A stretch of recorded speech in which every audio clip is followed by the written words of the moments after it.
Welcome to ETV prime. Tirumala TTD chairman పదవి అనేటువంటిది రాజకీయాలకు అతీతంగా ఉండాల్సినటువంటి పదవి. అది పదవి కూడా కాదు, ఒక సర్వీస్ లాగా ఫీల్ అయ్యి చేస్తారు ఆ పొజిషన్లోకి వచ్చిన వాళ్ళు. కానీ దురదృష్టం ఏంటంటే గత కొంతకాలంగా బిఆర్ నాయుడు గారు చైర్మన్ అయిన దగ్గర నుంచి కూడా రకరకాల వివాదాలు ఆయన చుట్టూ అలముకుంటున్నాయి. ముఖ్యంగా అంతకు ముందే స్టార్ట్ అయినటువంటి ఈ కల్తీ నెయ్యి వ్యవహారం ఏదైతే ఉందో అది చిలికి గాలివాన కింద దాన్ని మార్చి లేనివన్నీ కూడా ఆధారాలు లేకుండా కూడా అనేక రకాల ఆరోపణలు చేసి ప్రతిపక్షం మీద రకరకాల ఇవి జరుగుతున్నటువంటి నేపథ్యంలో బిఆర్ నాయుడు గారు కూడా కొన్ని రాజకీయ స్టేట్మెంట్లు ఇవ్వటం, అలాగే ఆయన మీద ఇటీవల ఒక వివాదం తలెత్తితే అది డైరెక్ట్ గా వీడియోలు అవి బయటకు వచ్చిన నేపథ్యంలో కూడా ఆయన మామూలుగా వివరణించుకునే ప్రయత్నం కాకుండా ఒక పొలిటీషియన్ లాగా అటాక్ చేయటం ప్రతిపక్షాన్ని, లేదంటే రాజకీయ ప్రసంగాల్లాగా మాట్లాడటం అనేటువంటి తిరుమల వేదికగా ఆయన చేయటం అనేటువంటిది చాలా మంది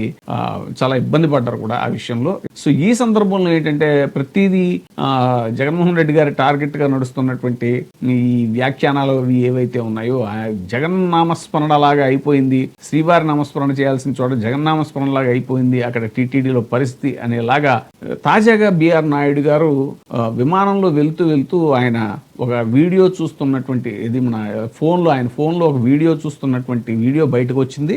ఒక క్లిప్ చూస్తున్న వీడియో అది ఏంటి అని అంటే ఎన్టీవీలో జగన్మోహన్ రెడ్డి గారు మాట్లాడుతున్నటువంటి ఒక ప్రసంగాన్ని ఆయన చూడటం జరుగుతుంది. వాస్తవానికి టీవీ5కి ఎన్టీవీకి కొంత డిఫరెన్స్ ఆఫ్ ఒపీనియన్స్ ఉన్నాయి అనేటువంటిది మనకు తెలిసిన విషయమే. అయితే మరి ఎన్టీవీలో అంత ఆసక్తికరంగా జగన్మోహన్ రెడ్డి గారు ఏం మాట్లాడుతున్నారో చూడటం అంటే హంటింగ్ ఆఫ్ ది ఈవెంట్స్ అని అంటారు కదా, అది ఇదేనేమో అనేటువంటి ఒక చర్చ ఒకటి జరుగుతోంది. ఏదైనా బిఆర్ నాయుడు గారు కొంత రాజకీయాలకు అతీతంగా వ్యవహరించడం అనేటువంటిది అవసరం ఆ టీటీడీ బోర్డు చైర్మన్ పదవిలో ఉన్నప్పుడు అనేటువంటి విషయం కూడా ఇప్పుడు జరుగుతున్న చర్చ. అలాగే ఆయన మీద వచ్చిన ఆరోపణలకి ఇది ఎదురుదాడి చేసే పద్ధతిలో కాకుండా కాస్త సౌమ్యంగా అన్ని ఆధారాలతో సహా బయట పెట్టి నిదానంగా చెప్పడం అనేటువంటిది అవసరం. అంతేగాని ఒక రాజకీయ ప్రసంగంలాగా ఒక రాజకీయ నాయకుడిలాగా ఎదురుదాడి చేయటము, లేకపోతే ప్రతిపక్షాల మీద అటాక్ చేయటం అనేటువంటిది కరెక్ట్ కాదు, ఆ పదవికి అంత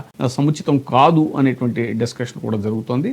చూడాలి మరి ముందు పరిణామాలు ఎలా ఉంటాయి. ఎందుకంటే ఆయన ఆల్రెడీ కోర్టుకు కూడా వెళ్ళడం జరిగింది, తన మీద వచ్చినటువంటి కేసు గురించి ఎవరో ఎక్కడ మాట్లాడకూడదు అని. మరి పబ్లిక్ డొమైన్ లో ఉన్నటువంటి ఆయన మీడియా నడుపుతున్నటువంటి అధిపతి, ఆయన తెలుసు పబ్లిక్ డొమైన్ లో వచ్చిన వార్త గురించి చర్చించడం అనేటువంటిది మరి తప్పు ఎలా అవుతుంది అనేటువంటిది అర్థం కావట్లేదు. ఎందుకనంటే అసలు ఏ ఆధారాలు లేకుండానే తిరుమల నెయ్యిలో ఆ కొవ్వు కలిసింది ఈ కొవ్వు కలిసింది అనేటువంటిది మాట్లాడితే సాక్షాత్తు సుప్రీంకోర్టు కూడా కలగజేసుకుని మీరు ఎలా మాట్లాడతారు, రాజ్యాంగబద్ధమైన పదవుల్లో ఉండి ఏ ఆధారాలు లేకుండా ఎలా మాట్లాడతారు అంటాం. కానీ రీసెంట్ గా కూడా సుప్రీంకోర్టు మళ్ళీ ఒక కామెంట్ చేయడం, మీరు ఏమన్నా నిపుణులా, మీరు అవన్నీ అది ఉంది ఇది ఉంది అని నెయ్యిలో చెప్పడానికి అని చెప్పేసి చెప్పడం కానీ ఇవన్నిటినీ కూడా ఉల్లంఘించి అంతకుముందు చేసిన కామెంట్లు కానీ ఇవన్నీ చూస్తే మరి తిరుమల వేదికగా రాజకీయాలు చేస్తున్నది ఎవరు అనేటువంటి చర్చ కూడా జరుగుతుంది. కాబట్టి ఈ సందర్భంలో కనీసం చైర్మన్ పదవిలో ఉన్న ఆయనైనా కూడా రాజకీయాలకు అతీతంగా వ్యవహరించాల్సినటువంటి అవసరం ఉంది అని అంటున్నారు.